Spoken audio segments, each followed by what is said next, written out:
இப்போ நம்ம என்ன பார்க்க போகிறோம்னு பார்த்தீங்கன்னா லைன் டிஸ்பிளே வந்து பார்த்திங்கன்னா சாம்சங், எம்ஐ, ஒன் ப்ளஸ் இதிலெல்லாம் வந்து பார்த்திங்கன்னா அதிகமாக லைன் விழுகுது.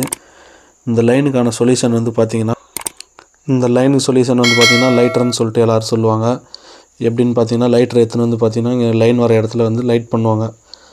இந்த இடத்துல லைட் பண்ணால் அந்த லைன் போய்ட்டுது அப்படின்னு சொல்லிட்டு ஒரு வதந்தியை கிளப்பி விட்டுன்னு இருக்கிறாங்க. அது எல்லாமே வந்து பார்த்திங்கன்னா சும்மா கட்டுக்கதை தான். லைன் வந்து டிஸ்பிளேக்கு எந்த சொல்யூஷனும் கிடையாது. டிஸ்பிளேயை மாற்றுறதை தவிர டிஸ்பிளே மாற்றுறதுக்கு வந்து பார்த்திங்கன்னா இது வந்து பார்த்திங்கன்னா சாம்சங் S21 அல்ட்ரா.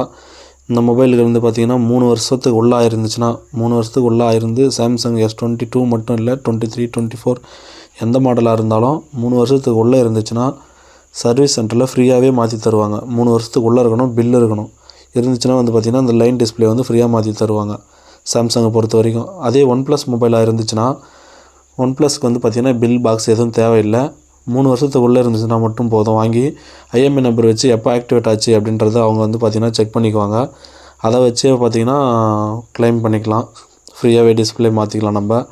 அதனால் வந்து பார்த்திங்கன்னா யாரும் இந்த வதந்தியை நம்பி இங்கே லைட்டெல்லாம் யூஸ் பண்ணாதீங்க. மொபைலுக்கு டிஸ்பிளே மாற்றுறத பாருங்கள் ஃபஸ்ட்டு.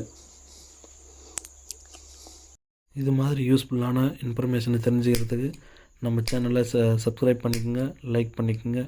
தேங்க்யூ.